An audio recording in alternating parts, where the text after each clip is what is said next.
First time మీరు మన channel చూస్తుంటే సబ్స్క్రైబ్ చేస్తారని మనస్ఫూర్తిగా కోరుకుంటున్నా.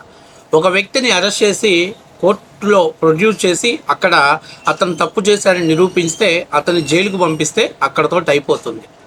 కానీ అదే కేసులో అతనికి అక్కడ బెయిల్ లభిస్తే అంటే అతను నిర్దోషని నమ్మినట్ట, లేకపోతే అవతల వ్యక్తులు వాదించిన విధానం సరిగ్గా వాదించలేదన్న.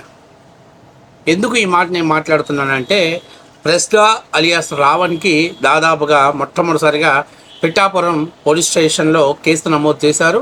ఆ తర్వాత అతన్ని కోర్టులో ప్రొడ్యూస్ చేసినప్పుడు అక్కడ అతనికి బెయిల్ లభించింది. ఆ తర్వాత సర్పవరంలో మరొక కేసు నమోదైంది, అక్కడ కూడా అతనికి బెయిల్ లభించింది.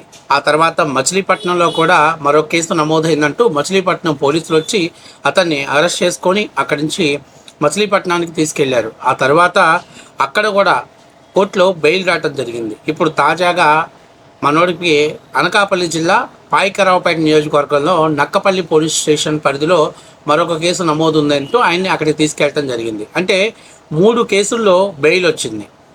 ఈ 3 కేసులే కాదు, ఇంకా 30 కేసులు రావణ్ మీద రెడీగా ఉన్నాయి. ఈ మొత్తానికి బెయిల్ వస్తుంది. ఏంటి అంటే రావణ్ తప్పు చేయలేదనా?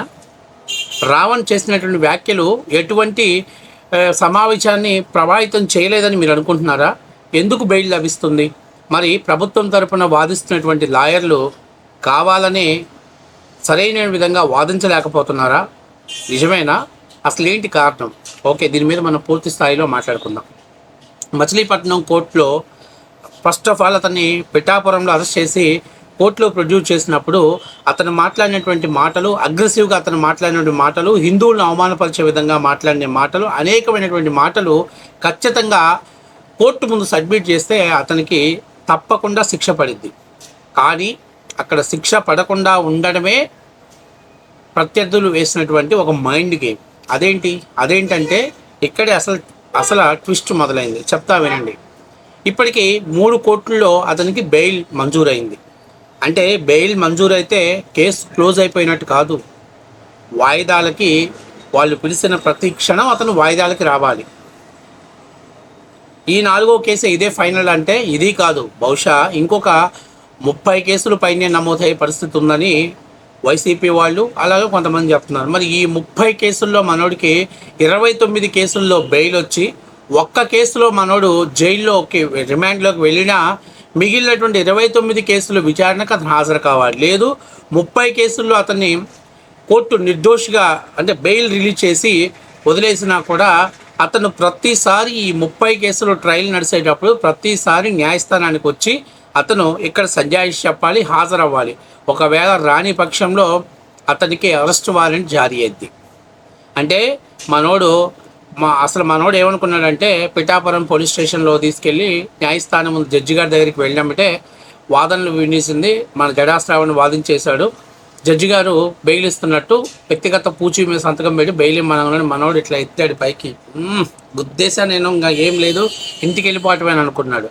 మనోడు అలా బయటికి రాగానే సర్పవరం పోలీసులు వచ్చేసి బాబు నీ మీద కేసు నమోదైంది రా బాబు అని చెప్పి పట్టుకెళ్ళిపోయారు. సో అక్కడ కూడా ఒక కేసు నమోదు చేసి అది కూడా కోర్టులో ప్రొడ్యూస్ చేశారు. దాంట్లో కూడా బెయిల్ రప్పించేశారు. ఆ తర్వాత మచిలీపట్నంలో అదే పరిస్థితి.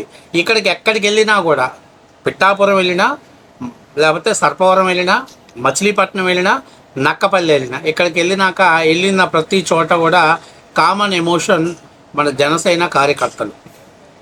ఎక్కడికి వెళ్ళినా వాడిని ఒక్కసారి బయటికి పంపించండి, అందగానే చూస్తాం, వాడి మొహం చూస్తాం, ఒక్కసారి బయటికి పంపించమని. ఈరోజు పోలీస్ కస్టడీలో ఉన్నాడు కాబట్టి మనోడిని టచ్ చేయరు. టచ్ చేస్తే అది పోలీసులు చేతగానితనంగా మారుతుంది. కాబట్టి వాళ్ళ ఉద్యోగ భద్రతకు ప్రమాదం ఏర్పడే ప్రమాదం ఉంది. కాబట్టి మనోళ్ళు ఎవరు టచ్ చేయలే, కేవలం ఒక సీన్ క్రియేట్ చేశారు. అరే రేపు ఇండివిజువల్గా నువ్వు వాయిదాలకి హాజరవటానికి కోర్టుకు వస్తే పర్మిషన్, ఇదిగో పరిస్థితి ఇలా ఉంటుంది. ఆ రోజు ఎవరు పర్మిషన్ తీసుకోవాల్సిన పనిలే, ఏ పోలీస్ అధికారి పర్మిషన్ తీసుకోవాల్సిన పనిలే. ఆ రోజు వాడి పరిస్థితి ఎలా ఉంటుందంటే బిక్కుమంటూ ఒక్కడే కోర్టులోకి వచ్చి వాడు కోర్టులో హాజరై కోర్టు నుంచి బయటికి వెళ్ళాలి. ఆ రోజు మనోడికి ఇంతమంది పోలీసులు ప్రొటెక్షన్ ఇవ్వరు, ఇంతమంది పోలీసులు మనోడి వెనకాల నిలబడి వాడికి సేఫ్టీ ఏర్పాటు చేయరు. ఎందుకంటే ఆ రోజు ఖచ్చితంగా మనోడు ఒక్కడే రావాలి.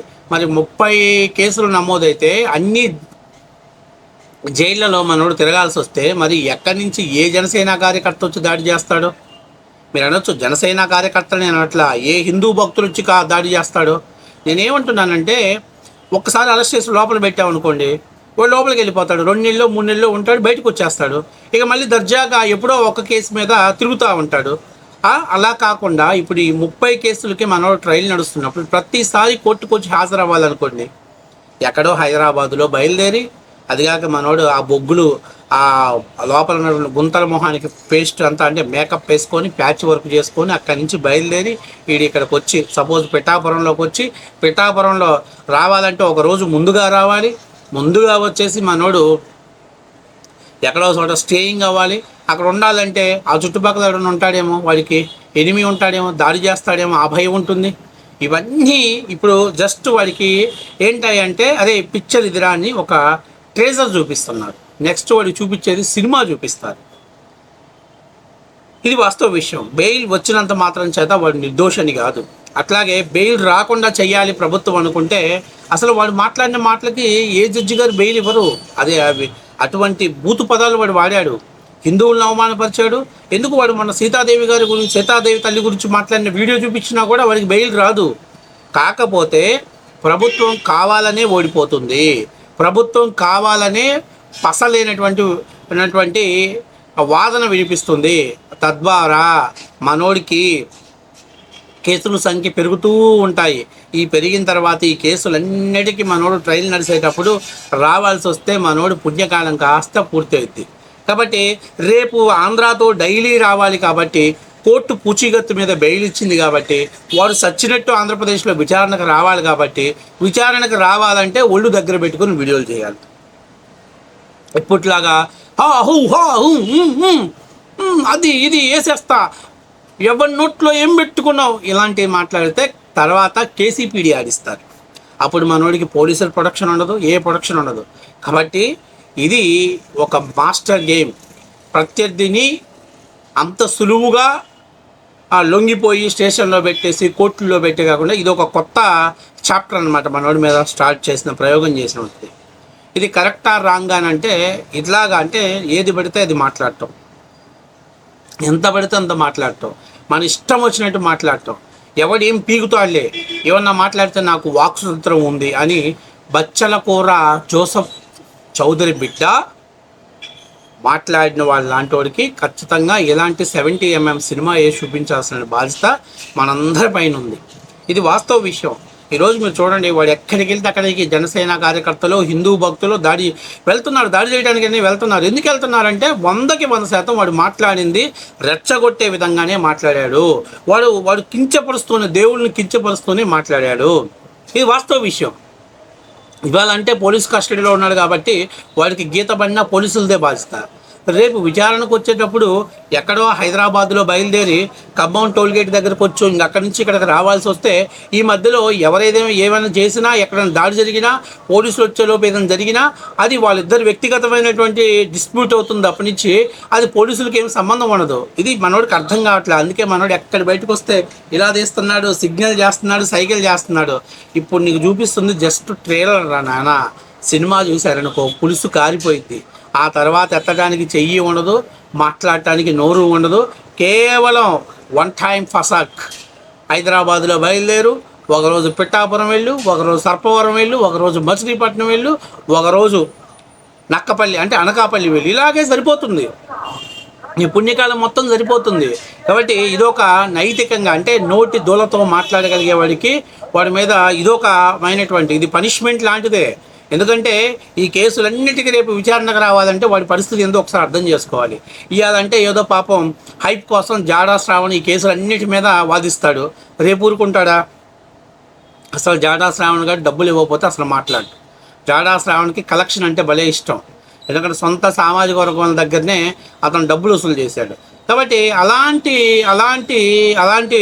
జాడా శ్రావణ్ అన్ని కేసులు ఫ్రీగా వాదిస్తాడు. రేపు అన్ని కేసులకి పూచీగత్తులు పెట్టినటువంటి వాళ్ళు ఏదైనా అరెస్ట్ అవ్వకపోతే వాళ్ళు జైలుకి వెళ్ళడానికి సిద్ధంగా ఉంటారా? అన్ని కేసులకి లాయర్లను పెట్టుకోవాలా? అన్ని చోట్ల లాయర్లు ఉంటారా? మరి ఇంతమంది లాయర్లను పెట్టుకోవాలంటే వాడు రేపు ప్రశ్న అలియాస్ రావణ్ అనేటువంటిది ప్రశ్న టీంలో ఒక 2-3 అడ్వకేట్స్ని కూడా అతను పెట్టుకొని నెలకు శాలరీ ఇచ్చి మెయింటైన్ చేసుకోవాలి. ఎందుకంటే అతనితో పాటు వాళ్ళు కూడా బయలుదేరి రావాలి అక్కడి నుంచి, వాళ్ళు కూడా రావాల్సిన పరిస్థితి ఏర్పడుతుంది. కాబట్టి ఇది ఒక కొత్త రకమైనటువంటి టెక్నిక్ అనమాట. సో దీనితోటి మనోడికి ఖచ్చితంగా ఎక్కడో ఇవాళ శనివారం, ఇవాళ ఎట్లాగో కోర్టులో వాడికి బెయిల్ రాకపోతే ఈరోజు రేపు ఆదివారం ఒకరోజు మాత్రం మనోడికి 70mm సినిమా ఖచ్చితంగా చూపిస్తారు. ఎక్కడో ఒక స్టేషన్లో ఎవడో ఒకటి చెక్కుతాడు, అది మాత్రం వాస్తవ విషయమే. సో మొత్తం మీద ఇదనమాట మనోడు అర్థం చేసుకోవాల్సింది ఏంటంటే, దీనికంటే ఉత్తమమైన పని, సార్ నేను తప్పు చేశాను, నన్ను క్షమించండి, నేను మనస్ఫూర్తిగా నేను ఉద్దేశపూర్వకంగానే విద్వేషాలు రెచ్చగొట్టే విధంగా నేను మాట్లాడాను, సో నేను బేషరతుగా క్షమాపణ చేస్తున్నా, లొంగిపోతున్నా అని వాడు చెప్పుకోగలిగితే బహుశా రేపు నెంబర్లు పెరుగుతాయి. అంటే నెంబర్లన్నా తగ్గేటువంటి ప్రమాదం ఉంటుంది. లేకపోతే వీడు ఇలాగే స్టైల్ కొట్టి, ఇలాగే ఫోజు కొట్టి, ఇలాగే చేస్తే ఖచ్చితంగా మనోడికి నెంబర్ ఆఫ్ కేసెస్ ఉంటాయి. వాటన్నిటికీ విచారణ ఎదుర్కోవటం, వాటి కోసం విచారణ ఎదురటానికి మనోడికి పుణ్యకాలం మొత్తం ముగిసిపోయింది అనేది 100కి 100% నిజం. సో ఇదొక ఏమంటారంటే అనుకోని ఊహించినటువంటి పరిణామం అని చెప్పాలి. కాబట్టి ఇదనమాట. సో మనోడికి ఇప్పటికి కూడా సీన్ అర్థమైందో లేదో, ఆ పిచ్చి శ్రావణ్ గారు చెప్తున్నాడో లేదో, అరే బచ్చల కూర